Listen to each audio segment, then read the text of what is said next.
Ya, terima kasih pemirsa, Anda masih bersama kami dalam dialog khusus dan kami masih membahas seputar gempur rokok ilegal bersama dengan Kantor Pengawasan dan Pelayanan Bea dan Cukai tipe Madya Pabean C Madiun bersama dengan dua narasumber kita yang begitu luar biasa pada hari ini.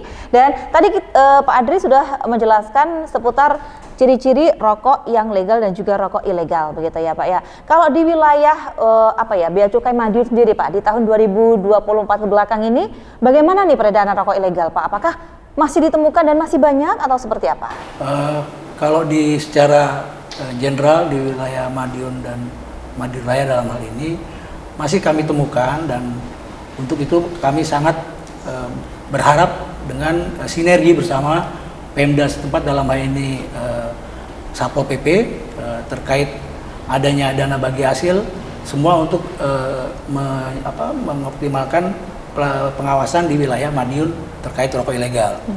Dan sampai bulan akhir Oktober ini, kalau dihitung secara akumulatif sudah 127 kali penindakan Mbak terkait rokok, dan juga termasuk dalam hal 127 itu termasuk juga MMA, dalam ini minuman mengandung etil, alkohol yang sebanyak 127 liter. Kalau dilihat jumlah batang dari 127 penindakan itu sebesar 5,7 sekian juta batang. 5,7 juta sekian batang. Oh baik, banyak juga. Kemudian, ya Pak. Kemudian kalau dari sisi kerugian negara bisa dihitung sebagai sekitar 5,8 miliar. Dalam waktu 2024 sampai ini? Akhir Oktober ini. Sampai akhir Oktober. Siap. Baik, nah, baik. Mungkin dalam 2 bulan, 3 bulan ini tetap kami berkoordinasi, bekerjasama dengan Pemda setempat, dan terutama untuk sosialisasi juga kami upayakan lebih optimal supaya menghindari adanya pelanggaran terlalu berkelanjutan. Baik, jadi lumayan banyak juga ya Pak ya? Wah, luar biasa. Kalau di wilayah Madiun Raya sendiri, kalau diidentifikasi begitu ya Pak ya, yang paling rawan peredaran rokok ilegal di wilayah mana nih Pak? Kalau di wilayah ini kan kami juga nggak ada yang maksimal, nggak ada yang minimal, tapi semuanya rata Mbak. Dalam hal ini juga kami koordinasi dengan Kanwil, untuk Madiun Raya masih bisa dikategorikan minim. Dalam hal ini kita masih bisa mengedukasi semua masyarakat. Cuman memang kalau di skala nasional kami agak minim, karena daerah Madiun termasuk jalur pelintasan. Oh ya. Jalur pelintasan untuk rokok ilegal dalam hal ini. Mungkin itu. Mungkin sedikit tambahkan boleh ya. Penindakan yang cukup besar adalah penindakan di jalan tol. 2 kali kita nangkep mobil box membawa kurang lebih ya sekitar 1,5 juta batang. Kan 2 kali penindakan ya 3 juta batang. 3 juta batang hanya di jalan tol saja di nih jalan Pak? tol. Memang karena Madiun peta kerawanannya adalah sebagai daerah jalur distribusi karena ada tol ya. Terus yang kedua adalah dari PJT ya, kurang lebih ya. Dari barang-barang kiriman itu juga cukup potensi juga terkait dengan rokok ilegal ini. Mungkin 2 besaran itu yang menyumbang jumlah penindakannya sampai 5,7 batang. Baik. Kalau bicara mengenai modusnya sendiri Pak, apakah juga tadi mengatakan kiriman ini maksudnya kiriman paket begitu Pak? Kiriman paket ya sekarang ya. Wah, jadi tidak hanya barang-barang yang diperjualbelikan, ini ada rokok ilegal juga ini begitu ya. Bagaimana Pak modus-modus terbaru mungkin yang kita belum ketahui ini? Ini teman-teman di unit penindakan ini kan juga melakukan cybercrawling. Jadi mereka cybercrawling itu kan terkait dengan informasi-informasi yang ada di internet ya. Dan ini juga udah dikoordinir untuk seluruh Indonesia terkait dengan cybercrawling nih. Bahkan udah ada pelatihan dan sebagainya ya. Katakanlah informasi dari Madiun, tapi untuk barangnya sendiri ada di Sumatera, kita informasikan ke sana dan dilakukan penindakan. Dan rata-rata juga informasinya A1 ya, banyak terkait dengan begitu dideteksi ada pengirimnya nggak benar, kita juga kirim ke kantor lain. Yang cukup besar dari cybercrawling selain kerjasama dengan BJT, pengusaha jasa titipan barang kiriman, ada Tiki, ada JNE di wilayah Madiun Raya ini, dan mereka juga paham juga mengenai tugas kita dan kolaboratif juga untuk penindakan rokok ilegal ini. Baik, jadi sekarang itu secara masif itu modus-modusnya juga termasuk baru-baru banyak sekali begitu ya Pak ya. Kalau soal penindakan Pak, apakah ada hukuman pidananya begitu bagi mereka yang mungkin mengedarkan, termasuk tadi yang mengirim-ngirim lewat paket itu maupun juga menjual, ini seperti apa? Kalau untuk ancaman pidananya sendiri Mbak, kalau untuk yang polos itu sama dengan yang palsu, dalam hal ini pidana penjara 1 sampai 5 tahun. Kemudian selain itu juga dikenakan pidana denda sebesar 10 sampai 20 kali nilai cukai. Semua kategori seperti itu, tapi kemudian untuk yang salah peruntukan dengan salah personalisasi itu hanya dikenakan pidana denda sebesar 10 sampai 20 kali. Tapi semuanya itu ada unsur pidana dendanya.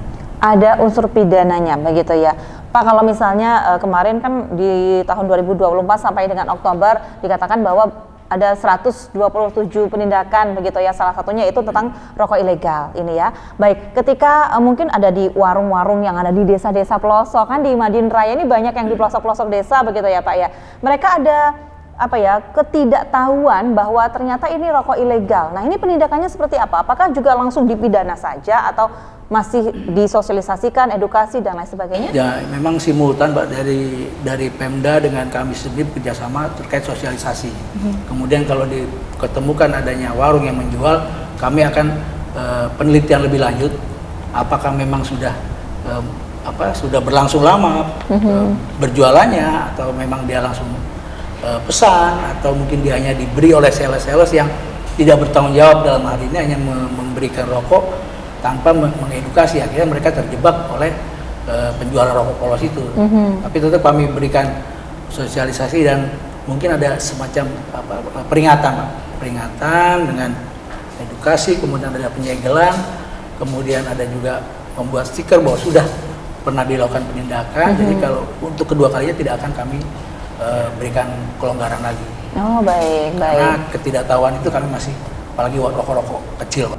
Warung-warung kecil di pelosok-pelosok desa banyak ya Pak ya. Baik. Nah, mereka cukup kooperatif atau seperti apa? Karena pastinya disita begitu ya yang rokok ilegalnya ini. Apakah mereka juga cukup kooperatif begitu? Mereka cukup kooperatif karena rata-rata yang terjadi dalam hal ini yang mereka jual itu belum mereka bayar. Oh, iya. Jadi merupakan sebuah modus bahwa sales-sales itu memberikan secara cuma-cuma.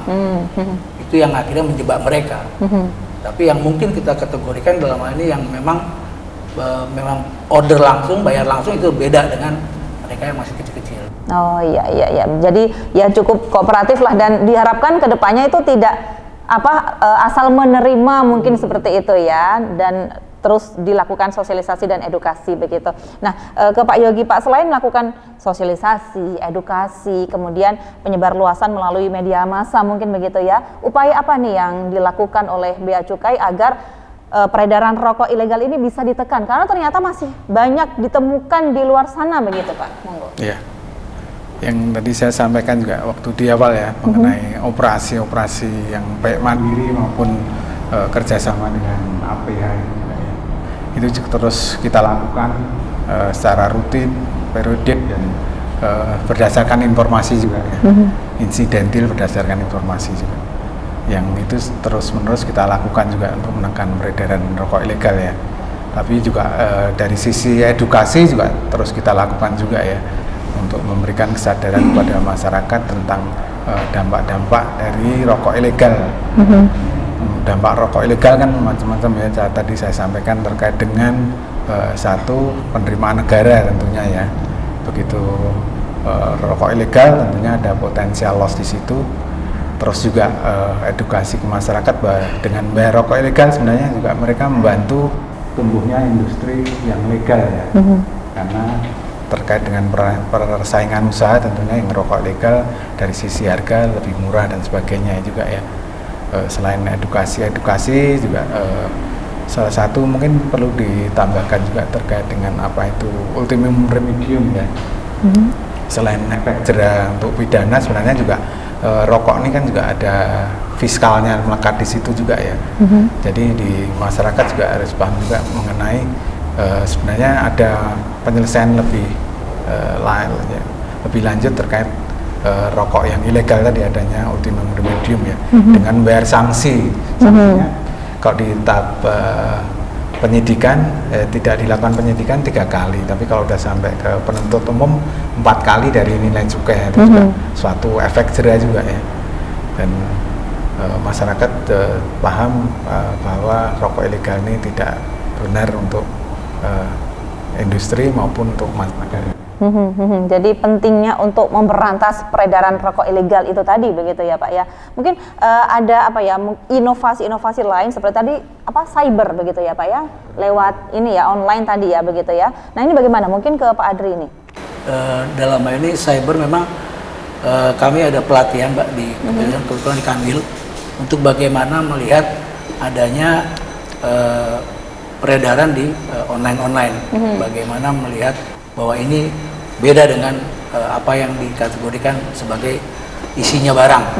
Kadang-kadang ada pengiriman pakaian, tapi kami lihat dari sisi pengirim atau sisi penerima, kami bisa ambil kesimpulan bahwa ini bukan sesuai aslinya. Oh baik, baik. Kami kerjasama dengan PJT untuk melakukan intercept, membuktikan apakah itu benar sesuai dengan yang kami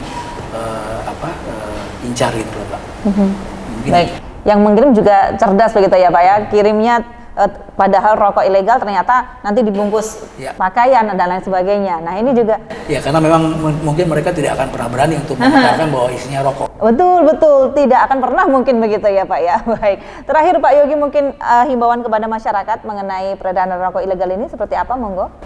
Ya, pada pemirsa GTV dimanapun berada ya, ini juga tanggung jawab mengenai edukasi, publikasi juga ke semua pihak juga ya, agar masyarakat juga paham juga mengenai dampak-dampak rokok ilegal ini yang tidak baik untuk negara maupun untuk masyarakat, pelaku industri maupun kesehatan pribadi juga ya. Tadi sudah saya disampaikan di awal ya. Kami juga berharap masyarakat juga teliti juga dalam membeli rokok ya, harus meneliti kira-kira ini pita cukai palsu atau pita cukai salah personalisasi atau salah peruntukan ataupun bekas ya. Dan kami juga menghimbau juga ke masyarakat agar segera menginformasikan juga ya ke saluran-saluran yang baik ada di Bea Cukai maupun kantor Bea Cukai Madiun ya, baik yang Instagram, TikTok dan sebagainya, ataupun saluran-saluran telepon dan sebagainya ya. Silakan ya, ini juga sangat membantu kami dalam menekan adanya peredaran rokok ilegal. Kerjasama semua pihak tentunya diharapkan untuk suksesnya pembangunan ini juga ya, karena ini rokok ilegal juga berpengaruh ke penerimaan negara. Mungkin kurang itu. Baik, monggo Pak Adri mungkin ingin menambahkan? Mungkin kami dari sisi pengawasan hanya mohon dengan sangat juga adanya sinergi dari semua masyarakat segera melaporkan kepada kami, karena dengan keterbatasan SDM tidak mungkin kami merangkul untuk semua ke wilayah yang luas. Baik, itu saja.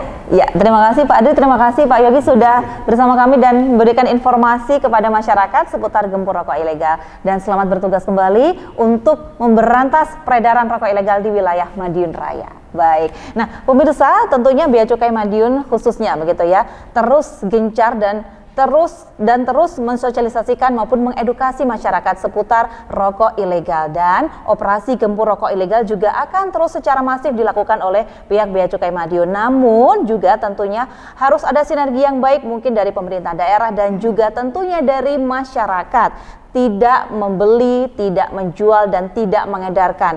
Tentunya juga ketika Anda menemukan ada informasi seputar peredaran rokok ilegal di wilayah Anda, langsung laporkan kepada kantor Bea Cukai Madiun. Terima kasih Anda sudah bersama kami kurang lebih selama 30 menit tadi. Semoga informasi yang kami hadirkan ini bisa memberikan manfaat dan mengedukasi Anda semua. Wassalamualaikum warahmatullahi wabarakatuh. Salam JTV. Terima kasih Bapak. Terima kasih.